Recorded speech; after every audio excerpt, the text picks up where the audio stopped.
नमस्कार। National current affairs के अंतर्गत आज की हमारी चर्चा का विषय है गंगा डॉल्फिन।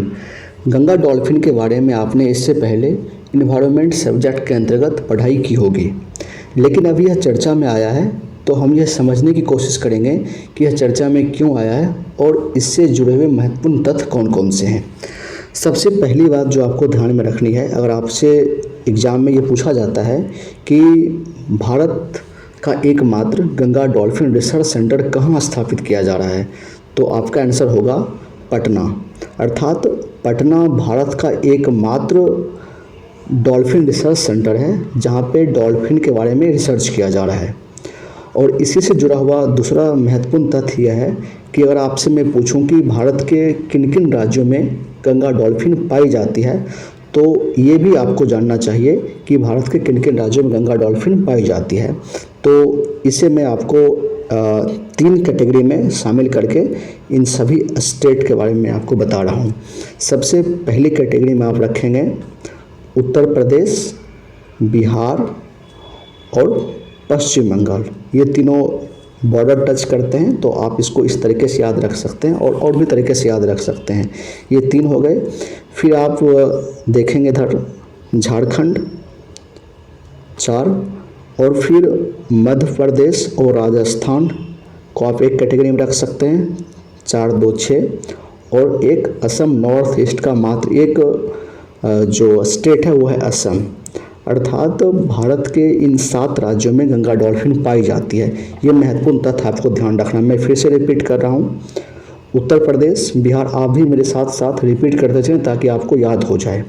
और यही सही से याद करने और समझने की टेक्निक होती है कि आप उसको विजुलाइज करें।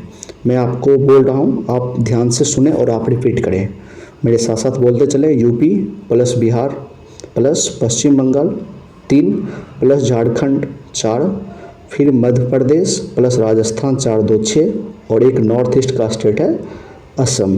यानी कि 7 राज्यों में गंगा डॉल्फिन पाई जाती है। अब हम देखते हैं तीसरा महत्वपूर्ण तथ्य यह है कि कौन कौन सी नदी में गंगा डॉल्फिन पाई जाती है। ये भी महत्वपूर्ण तथ्य है, तो आपको ध्यान रखना है।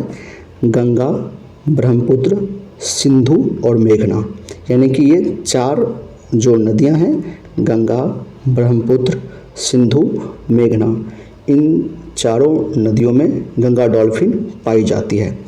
और भारत से जब बाहर बात की जाएगी कि भारत से बाहर किन किन देशों में, जो खास करके हमारे पड़ोसी देश हैं उसके बारे में मैं बात कर रहा हूँ, तो वो कहाँ कहाँ पाई जाती है गंगा डॉल्फिन, तो नेपाल और बांग्लादेश में भी गंगा डॉल्फिन पाई जाती है। तो ये सारी बातें आपको ध्यान में रखनी है।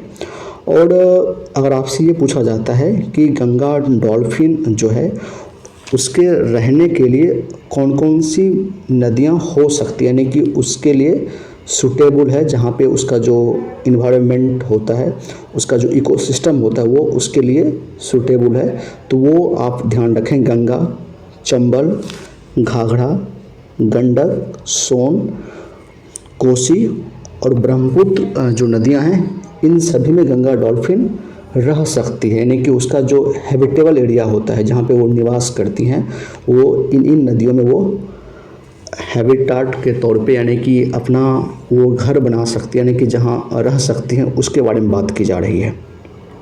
तो ये आपको महत्वपूर्ण बातें ध्यान में रखनी है।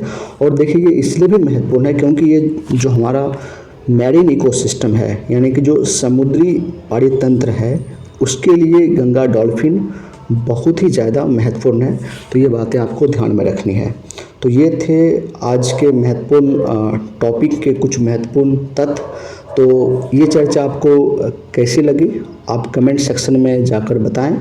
और इससे जुड़े हुए और कुछ भी तथ्य अगर आप जानते हैं तो आप कमेंट सेक्शन में उसे आप कमेंट कर सकते हैं। तो मिलते हैं नेक्स्ट टॉपिक में कुछ नए मुद्दे के साथ। तब तक के लिए नमस्कार। और अगर आपको ये मेरा प्रयास अच्छा लग रहा है तो कृपया इसे लाइक, शेयर और सब्सक्राइब जरूर करें। जय हिंद।